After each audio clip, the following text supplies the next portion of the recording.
Welcome to 7 news Telugu బులెటిన్ల ముందుగా headlines. Viksit Bharat దిశగా సంస్కరణల వేగం. బడ్జెట్ అనంతరం వెబినార్లో ప్రధాని మోడీ ప్రసంగం.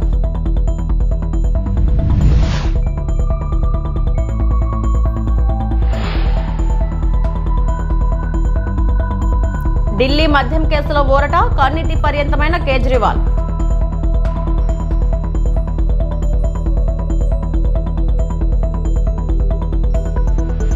డీఎంకేలో చేరిన పన్నీర్ సెల్వం.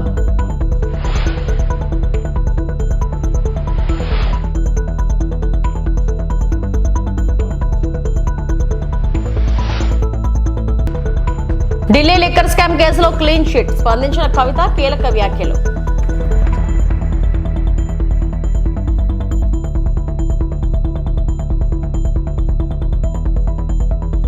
తిరుమల లడ్డు అంశంపై హోరాహోరీ. ఏపీ శాసనమండలి కొద్దిసేపట్లోనే వాయిదా.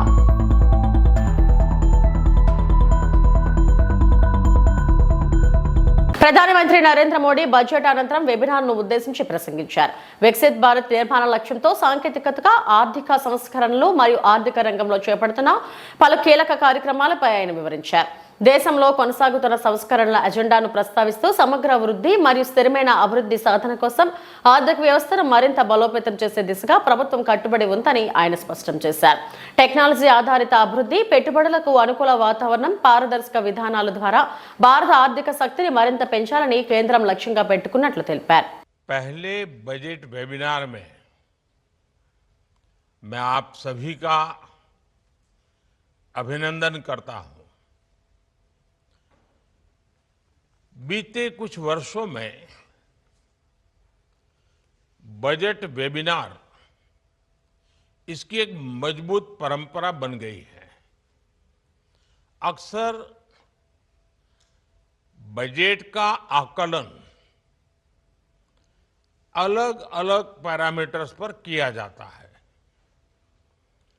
कभी स्टॉक मार्केट की चाल पर बात होती है, कभी इनकम टैक्स प्रस्तावों पर चर्चा केंद्रित हो जाती है। सच्चाई ये है कि राष्ट्रीय बजट कोई शॉर्ट टर्म ट्रेडिंग डॉक्यूमेंट नहीं होता, वह एक पॉलिसी रोडमैप होता है। इसलिए बजट की प्रभावशीलता का आकलन भी ठोस पैरामीटर्स पर किया जाना चाहिए। ऐसी नीतियां जो इंफ्रास्ट्रक्चर का विस्तार करें, जो क्रेडिट के प्रवाह को आसान बनाएं, जो ईज ऑफ डूइंग बिजनेस बढ़ाएं,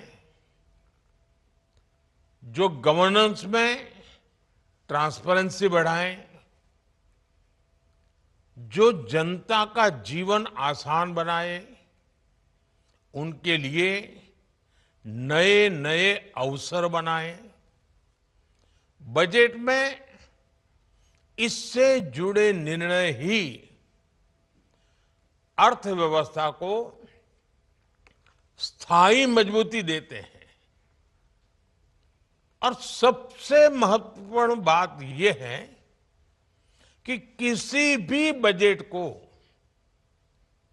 अलग थलग स्टैंड अलोन करके नहीं देखा जाना चाहिए। ఢిల్లీ మద్యం కుంభకోణం కేసులో మాజీ ముఖ్యమంత్రి కేజ్రీవాల్, మాజీ ఉప ముఖ్యమంత్రి సిసోదియా, తెలంగాణ జాగృతి అధ్యక్షురాలు కవితకు ఊరట లభించింది. ఈ సందర్భంగా కేజ్రీవాల్ మీడియాతో మాట్లాడుతూ కన్నీటి పర్యంతమయ్యారు. అధికారం కోసం ప్రభుత్వాలను కూల్చవద్దని ఈ సందర్భంగా ప్రధాని మోడీని కోరారు. ఈ రోజు మద్యం కేసులో నిందితులందరినీ కోర్టు విడుదల చేసింది. ఎప్పటికైనా నిజమే గెలుస్తుంది. భారత న్యాయ వ్యవస్థపై మాకు పూర్తి నమ్మకం ఉంది. ప్రధాని మోడీ, కేంద్ర మంత్రి అమిత్ షా కలిసి ఆ పన్ను అంతం చేయడానికి పెద్ద రాజకీయ కుట్ర పన్నారు. మా పార్టీలోని 5 కీలక నేతలను జైల్లో పెట్టారు. సీఎంగా ఉన్న నన్ను కూడా జైల్లో పెట్టారు. నేను అవినీతి పరుడని కాదు, ఇప్పుడు కోర్టు కూడా అదే పేర్కొందని కేజ్రీవాల్ పేర్కొన్నారు. ఈ క్రమంలో భావోద్వేగంతో ఆయన కన్నీళ్లు పెట్టుకోగా పక్కనే ఉన్న సిసోదియా కేజ్రీవాల్ ఓదార్చారు. शराब घोटाला कर रही थी और हमारे ऊपर आरोप लगा रही थी। आज कोर्ट ने सारे आरोप खारिज कर दिए और जितने भी एक्यूज्ड थे सबको डिस्चार्ज कर दिया। हम हमेशा कहते थे सत्य की जीत होती है। हमें भारतीय न्याय प्रणाली पे भरोसा है। मैं जज साहब का बहुत बहुत शुक्रिया अदा करता हूं, जिन्होंने हमारे साथ न्याय किया, सत्य की जीत हुई। मैं हमेशा कहता था कि भगवान हमारे साथ है। मोदी जी ने और अमित शाह जी ने मिलके आजाद भारत का सबसे बड़ा राजनीतिक षड्यंत्र रचा। आम आदमी पार्टी को खत्म करने के लिए आम आदमी पार्टी के सबसे बड़े 5 नेताओं को जेल में डाल दिया गया। यहां तक कि सिटिंग चीफ मिनिस्टर, जो आज तक भारत के इतिहास में कभी नहीं हुआ, सिटिंग चीफ मिनिस्टर को उसके घर से घसीटकर जेल में डाला गया और 6 महीने तक जेल में रखा गया। हमारे उप मुख्यमंत्री मनीष सिसोदिया जी, उनको लगभग 2 साल तक जेल में रखा गया। पूरा का पूरा फर्जी केस था। हमारे ऊपर कीचड़ फेंका गया। 24 घंटे टीवी चैनलों के ऊपर डिबेट चलते थे, खबरें दिखाई जाती थी केजरीवाल भ्रष्ट है, केजरीवाल भ्रष्ट है।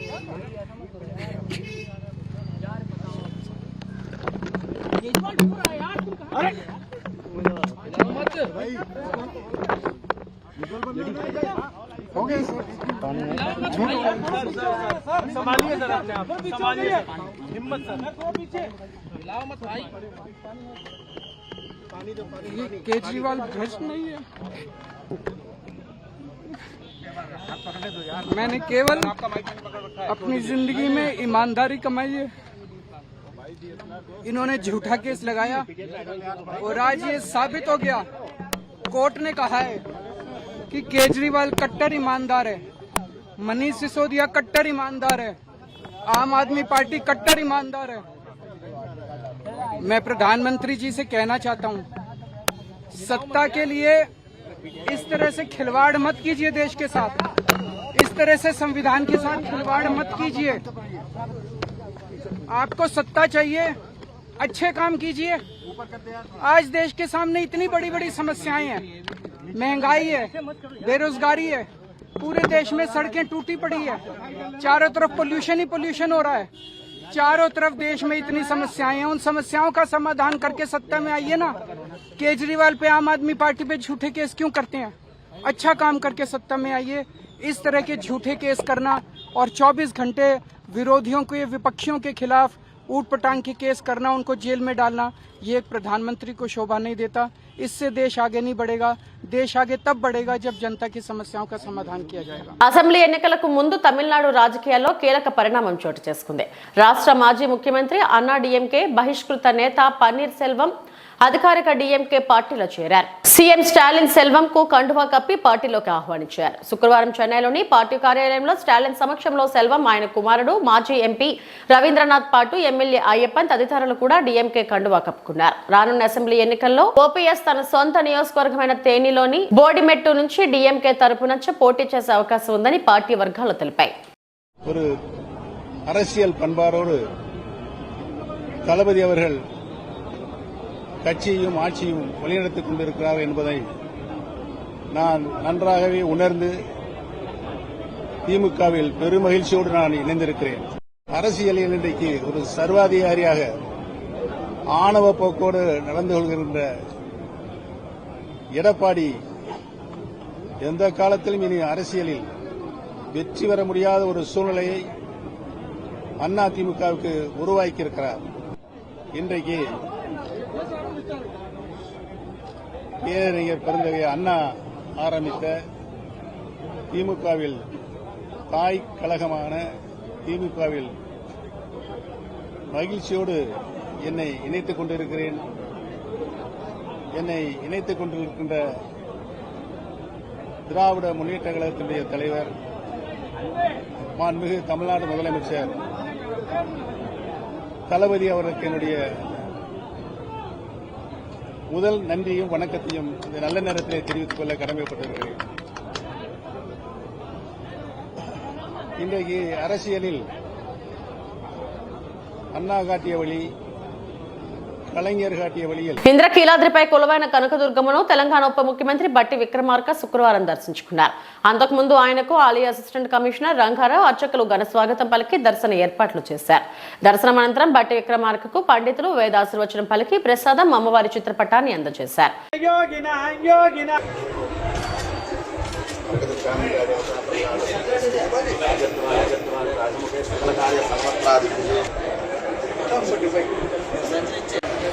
అమ్మవారి ఆశీస్సులు రెండు తెలుగు రాష్ట్రాల ప్రజలపైన చల్లగా ఉండాలని, వారి ఆశీస్సులతో రెండు రాష్ట్రాలు కూడా బాగా అభివృద్ధి చెందాలని, ప్రజా సంక్షేమంతో పాటు అభివృద్ధి కార్యక్రమాలు కూడా మెండుగా పొందాలని, ప్రపంచవ్యాప్తంగా ఉన్నటువంటి మానవాళ్ళందరికీ కూడా మరి చల్లని చూపు ఆశీస్సులు ఉండాలని ఆశీస్సులు. తిరుమల లడ్డు అంశంపై జరిగిన వాగ్వాదాలతో ఏపీ శాసనమండలి ప్రారంభమైన కొద్దిసేపటికై వాయిదా పడింది. మండలి ప్రారంభమైన తర్వాత నిన్నటి ఘటనలపై చైర్మన్ మాట్లాడారు. ఆ తర్వాత స్పందించిన మంత్రి అచ్చెన్నాయుడు తిరుమల లడ్డు అంశంపై చర్చకు ప్రభుత్వం సిద్ధంగా ఉందని చెప్పారు. అనంతరం సభా కార్యకలాపాలను ప్రారంభించిన చైర్మన్ తిరుమల లడ్డు అంశంపై వైకాపా సభ్యులు ఇచ్చిన వాయిదా తీర్మానాన్ని తిరస్కరించి ప్రశ్నోత్తరాలను ప్రారంభించారు. వైకాపా సభ్యులు ఆందోళనకు దిగడంతో మంత్రి అచ్చెన్నాయుడు తీవ్రంగా మండిపడ్డారు. వైకాపా ఆందోళన కొనసాగించడంతో సభను చైర్మన్ కొద్దిసేపు వాయిదా వేశారు.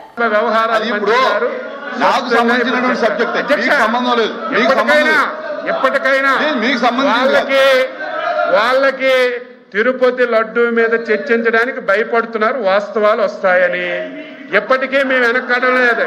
మీరు వెంటనే అధ్యక్ష, మీరు వెంటనే బిఎస్సిని పిలిపించండి, బిఎస్సిని పిలవండి. మా సభ్యులందరూ కూడా ఒకరు కాదు అధ్యక్ష, ఎంతమంది సభ్యులు ఉన్నారు అందరూ తిరుపతి లడ్డు మీద చర్చించడానికి సిద్ధంగా ఉన్నారు. మీరు బిఎస్సి పిలండి. 4వ తారీఖు, ఒక రోజు సరిపోకపోతే 5వ తారీఖు, 2 రోజులు సరిపోకపోతే 6వ తారీఖు, 3 రోజులు కూడా తిరుపతి లడ్డు మీద చర్చిస్తే మా సభ్యులు మా అభిప్రాయాలన్నీ చెప్పడానికి సిద్ధంగా ఉన్నారు. మేము ప్రతి దానికి సిద్ధంగా ఉన్నాం. వాళ్ళు తిరుపతి లడ్డు మీద చర్చించడానికి భయపడి పారిపోవడానికి ఈ ప్రయత్నాలన్నీ చేస్తున్నారు. ప్రభుత్వం సిద్ధంగా ఉంది. పిలవండి. 4వ తారీఖు, 5వ తారీఖు, 6వ తారీఖు, అవసరం ఉంటే ఇంకొక రోజు ఎక్కువైనా సరే చర్చించడానికి, వాస్తవాలన్నీ రాష్ట్ర ప్రజానీకానికి, హిందూ సమాజానికి తెలియజేయడానికి ప్రభుత్వం సిద్ధంగా ఉంది అని చెప్పి మీకు తెలియజేస్తున్నాను అధ్యక్షుడు. Papers include in the list of business and deemed to have been laid on the table. Delhi liquor కేసులో రాస్ అవెన్యూ కోర్టు కీలక తీర్పు వెల్లడించింది. లిక్కర్ పాలసీ అవినీతి కేసులో సరైన ఆధారాలు లేవని వ్యాఖ్యలు చేసింది. సిబిఐ సరైన మెటీరియల్ లేకుండా కేసులో ఇరికించిందని కోర్టు తీవ్ర వ్యాఖ్యలు చేసింది. భారీ చాట్లో అనేక లోపాలు ఉన్నాయని, వాటికి సాక్ష్యాలు లేదా స్టేట్మెంట్లు మద్దతు లేదని స్పష్టం చేసింది. ఢిల్లీ లిక్కర్ పాలసీ కేసులో తెలంగాణ జాగృతి అధ్యక్షురాలు కల్వకుంట్ల కవితకు భారీ ఊరట లభించింది. జై తెలంగాణ, సత్యమేవ జయతే.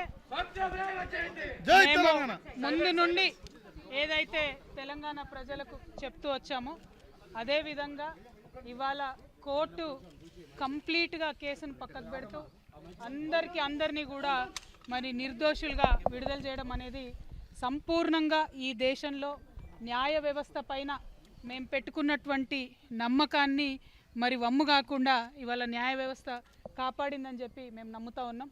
ఈ దేశంలో ఏదైతే ఒక పొలిటికల్ వెండెటా నడుస్తోందో దాంట్లో భాగంగా పెట్టినటువంటి కేసుల నుంచి ఖచ్చితంగా కడిగిన ముత్యంలాగా నేను బయటికి వస్తానని నేను చెప్పడం జరిగింది. మరి అదే విధంగా ఇవాళ రావడం జరిగింది. ఎక్కడా నా తప్పు లేకుండా ఒక రాజకీయ పరంగా ఈ కేసు పెట్టారని చెప్పి మేము పదే చెప్పిందే ఇవాళ నిజమైంది. ఈ కేసు పెట్టినటువంటి సందర్భంలో అనేక సార్లు ఢిల్లీకి వారి సొంత డబ్బులు ఖర్చు పెట్టుకొని మా తెలంగాణ జాగృతి నాయకులు, నన్ను అభిమానించేటటువంటి అన్నదమ్ములు, మిత్రులు అనేక మంది నాకు, నా కుటుంబానికి అండగా నిలబడ్డారు. చాలామంది పేద కార్యకర్తలు డబ్బులు పోగేసుకొని ఢిల్లీకి ఫ్లైట్ టికెట్లు పెట్టుకొని వచ్చినటువంటి వాళ్ళు ఎంతోమంది నాకు తెలుసు. ప్రతి హియరింగ్కి వచ్చి నాకు ధైర్యాన్ని ఇచ్చిన వాళ్ళు ఎంతోమంది నాకు తెలుసు.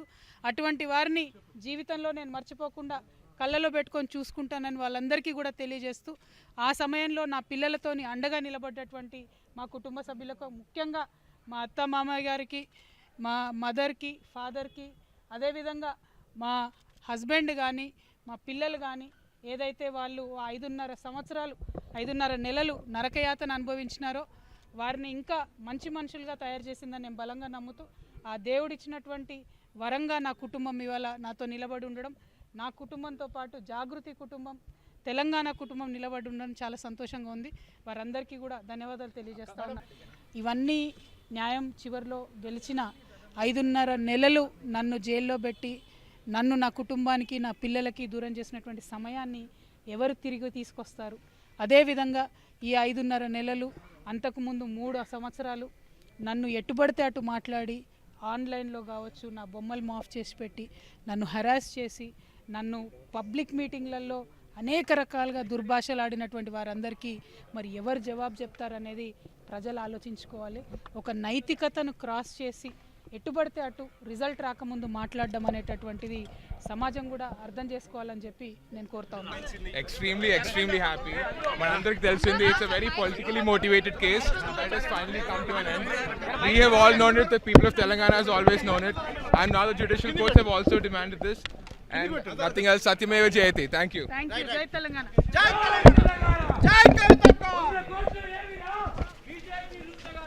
మాజీ మంత్రి సీదిరి అప్పలరాజు రాజమండ్రిలో జరిగిన పాలు కల్తీ ఘటన, శ్రీకాకుళంలో నీటి కాలుష్య ఘటనలపై టీడీపీ కూటమి ప్రభుత్వాన్ని తీవ్రంగా విమర్శించారు. ప్రస్తుత ప్రభుత్వంలో ప్రజా ఆరోగ్య పర్యవేక్షణ వ్యవస్థ పూర్తిగా విఫలమైందనే విషయాన్ని ఈ ఘటనలు బహిర్గతం చేస్తున్నాయని ఆయన పేర్కొన్నారు. తోరకపాలెం మరణాల ఘటనను ప్రస్తావిస్తూ పునరావృతం హెచ్చరికలు వచ్చినప్పటికీ ప్రభుత్వం ఎందుకు ముందస్తు చర్యలు తీసుకోలేదని ఆయన ప్రశ్నించారు. కొనుగోలు మరియు పరీక్షల దశలో పర్యవేక్షణ లోపం, అధికారుల నిర్లక్ష్యం వల్లే ఇలాంటి దుర్ఘటనలు జరుగుతున్నాయని ఆరోపించారు. ఈ ఘటనలపై తక్షణమే సరిదిద్దే చర్యలు చేపట్టాలని, బాధ్యులైన అధికారులపై కఠిన చర్యలు తీసుకోవాలని, పారదర్శక విచారణ నిర్వహించాలని అప్పలరాజు డిమాండ్ చేశారు.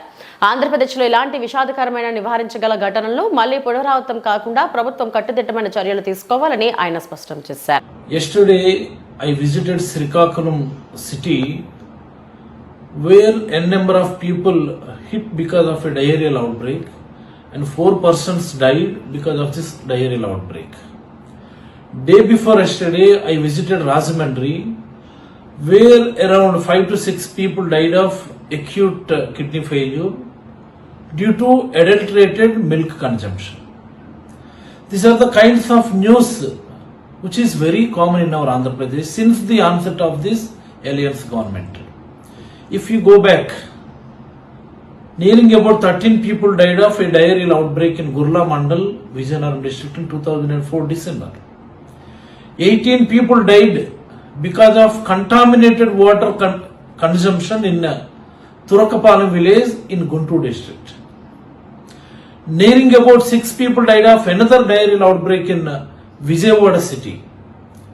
Similarly, according to the government data, there are 61 instances of waterborne diarrheal instances in Andhra Pradesh since the onset of this alliance government, that's nearing about 20 months.